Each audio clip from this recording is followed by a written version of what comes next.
Hello friends, Lambert's law समझने के बाद अब हम बियर्स लॉ समझेंगे, जिसको हम लैम्बर्ट्स बियर्स लॉ भी बोलते हैं। लैम्बर्ट्स लॉ में कॉन्सेंट्रेशन ऑफ द सैंपल की बात बिल्कुल भी नहीं कही थी। उन्होंने ये बोला था कि जो भी इंटेंसिटी डिक्रीज हो रही है वो इंटेंसिटी ऑफ इंसिडेंट रेडिएशन पर डिपेंड करती है, कॉन्सेंट्रेशन की बात ही नहीं की। अब यदि हम सोचते हैं, अगर हम आपसे एक क्वेश्चन करते हैं कि हमने दो सैंपल लिए हुए हैं, एक हमने यहाँ पर सैंपल लिया है, दूसरा हमने सैंपल लिया है, और मान लीजिए इसका कॉन्सेंट्रेशन हम बहुत कम कर दें और इसका कॉन्सेंट्रेशन हम बहुत हाई कर दें। अगर हम इस तरीके से दोनों कॉन्सेंट्रेशन में यदि हम डिफरेंस लेकर के आते हैं तो आप क्या बता सकते हैं, क्या रेडिएशंस का एब्जॉर्प्शन दोनों में सेम होगा? ऐसा नहीं होगा, दोनों में अलग अलग होगा। तो फिर इसमें कॉन्सेंट्रेशन वाले टर्म्स को भी बियर्स ने इसमें ऐड करके थोड़ा करेक्शन किया, जिसको हमने लैम्बर्ट्स बियर्स लॉ कहा। अब इसका डेरिवेशन है, एक बार इसको रीड कर ले। इसका जो स्टेटमेंट है उसको हम रीड करते, उसके बाद डेरिवेशन को समझेंगे। तो यहाँ पर जो स्टेटमेंट है वो है, यहाँ पर a beam of monochromatic radiation is allowed to pass through a transparent medium. The rate of decrease of intensity of incident radiation with thickness of the medium is directly proportional to intensity of incident radiation. ये तो यहाँ तक Lambert's law हो गया। इसमें एक छोटा सा और पार्ट है वो हमको ऐड करना है, as well as concentration of the solution या कॉन्सेंट्रेशन ऑफ द सैंपल। और इसका जो मैथमेटिकल एक्सप्रेशन बनकर आया है वो आया है -di/dx। -di/dx क्या है कि x के मतलब थिकनेस ऑफ द मीडियम के रिस्पेक्ट में जो भी इंटेंसिटी ऑफ इंसिडेंट रेडिएशन का डिक्रीज हो रहा है, जो चीज डिक्रीज हो रही है वो किसके डायरेक्टली प्रोपोर्शनल है? I into C के, means intensity of incident radiation and concentration of the solution या sample.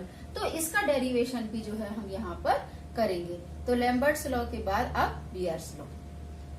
And now derivation of Lambert's bears law. इसको बियर्स लॉ भी बोलते हैं और लैम्बर्ट्स बियर्स लॉ भी बोल सकते हैं, क्योंकि लैम्बर्ट्स लॉ का थोड़ा सा करेक्शन इसमें आया है।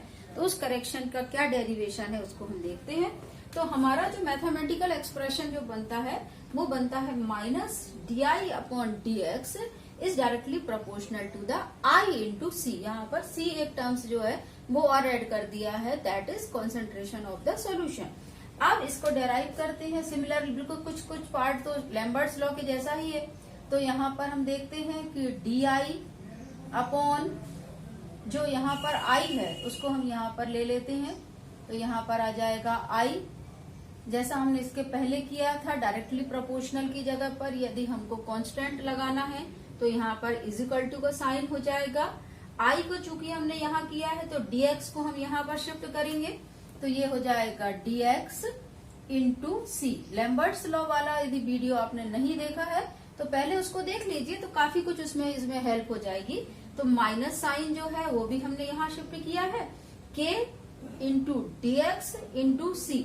I बस यहाँ शिफ्ट कर दिया है और dx को यहाँ पर ले गए हैं, तो dx इंटू C हो गया। और इजिकल टू का साइन लगाना है तो उसके लिए हमको एक कांस्टेंट रखना पड़ा, जिसको हमने एब्जॉर्प्शन कोफिशिएंट बोला है। अब इसके बाद हम फिर यहाँ पर क्या करने वाले हैं, इसका इंटीग्रेशन लगाने वाले हैं।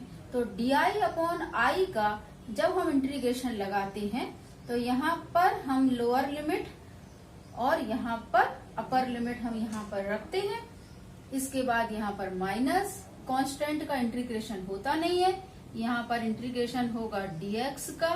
तो यहाँ पर x इजिकल टू 0 हो जाएगा, थिकनेस यहाँ पर 0 है और हायर जो लिमिट लगती है उसमें यहाँ पर x है, उसका हमने x थिकनेस यहाँ पर रखी हुई है। अब यहाँ पर जब हम इसको रखते हैं तो यहाँ पर आ जाएगा ln upper limit upon lower limit. Upper limit है I और लोअर लिमिट है I0। तो जब हम di/I का लेंगे तो वो बनता है ln I, और जब इसका हम लिमिट लगाते हैं तो वो upper limit upon lower limit हो जाएगा। तो upper limit upon lower limit हमने यहाँ पर लगा दी। इसके बाद यहाँ पर हम आते हैं तो माइनस एज इट इज रहेगा, के एज इट इज रहेगा। dx का यदि हम इंटीग्रेशन लगाते हैं तो वो बनता है x और यहाँ पर c हो जाएगा। तो अब इसके बाद हम जो ln का बेस है इसको हम log यानी 10 के बेस में कन्वर्ट करेंगे। उसके लिए हमको 2.303 से मल्टीप्लाई करना पड़ेगा। तो यहाँ पर हो जाएगा 2.303 log i अपॉन I0 जो हम यहाँ पर है सेम है इज इक्वल टू माइनस के इंटू एक्स इंटू सी। अब क्या करेंगे हम 2.303 हमारा एक कांस्टेंट है और के भी एक कांस्टेंट है, तो दोनों कांस्टेंट को हमने मिला दिया। तो दोनों कांस्टेंट को हम मिला देंगे, के अपॉन 2.303 की जगह हम न्यू कांस्टेंट रख देंगे। तो यहाँ पर हमने के डैश रख दिया या ए रख दिया, ए रख सकते हैं हम, तो ए रख दिया। तो ये हो जाएगा A into X into C. तो क्या क्या चेंजेस आएंगे देखिएगा, log I upon I0 is equal to K upon 2.303 की जगह पे हमने एक न्यू कांस्टेंट रख दिया है a इंटू एक्स इंटू यहाँ पर हो जाएगा c। a into X into C means क्या हो गया कि a इज इक्वल टू क्या हो जाएगा k अपॉन 2.303 और a को हमने क्या बोला है absorption coefficient. a is absorption coefficient. तो एब्जॉर्प्शन कोफिशिएंट जो है वो यहाँ पर रख दिया। अब ये हो गया यहाँ पर। अब इसमें हमको दो टर्म्स और आपको समझना है, दो टर्म समझना है, एक तो एब्जॉर्बेंस और एक ट्रांसमिटेंस। तो जो एब्जॉर्बेंस जिसको हम ए से डिनोट करते हैं, this is absorbance. Absorbance is equal to होता है लॉग, ये रिलेशन याद रखिएगा, I0 अपॉन I। ये रिलेशन आपको याद रखना है।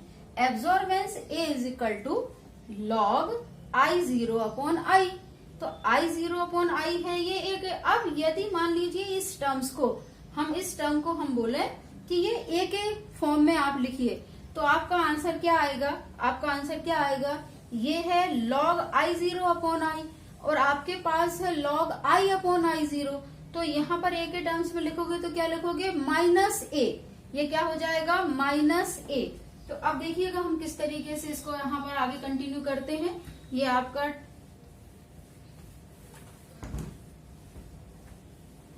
यहाँ से अब इसको हमको एब्जॉर्बेंस के टर्म्स में लिखना है। तो यहाँ पर हो जाएगा minus A is equal to, अब बाकी का जो है वो इस तरीके से लिख दिया, minus small A into C into x हो जाएगा।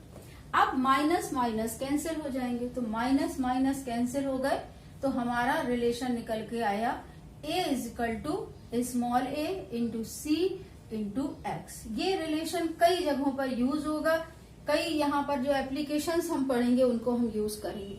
तो यहाँ पर ये इतना जो है हमने यहाँ पर प्रूफ किया है। अब हमारा कॉन्सेंट्रेशन वाला जो टर्म्स है ना, अब उसको हम देखो यूज करते हैं। कॉन्सेंट्रेशन के लिए यदि मान लीजिए हम सैंपल जो ले रहे हैं उसको हम ले रहे हैं 1 मोल डेसीमीटर क्यूब। अच्छे से समझिएगा, 1 मोल डेसीमीटर क्यूब यहाँ पर कॉन्सेंट्रेशन हमने लिया हुआ है। और जो x की जो वैल्यू ली है वो हमने ली है 1 सेंटीमीटर। मीन्स क्या कि ये जो आपने सैंपल लिया है इसका कॉन्सेंट्रेशन जो हमने बनाया है वो कितना लिया है, कॉन्सेंट्रेशन 1 मोल डेसीमीटर क्यूब। और जो थिकनेस ऑफ द मीडियम जो आपने लिया हुआ है वो कितना लिया है, 1 सेंटीमीटर। तो उसमें क्या होगा कि c की वैल्यू भी 1 हो जाएगी और x की वैल्यू भी 1 हो जाएगी। तो यहाँ पर जो a जो है वो किसके बराबर हो जाएगा, एक यहाँ पर हम एक न्यू यहाँ पर हम रखते हैं, न्यू एक कोफिशिएंट रखते हैं, इसको हम बोलते हैं एप्सिलॉन। तो a जो है यहाँ पर जो a जो है उसको हम क्या बोल सकते हैं, एप्सिलॉन भी बोल सकते हैं। और जो एप्सिलॉन जो है दिस इज मोलर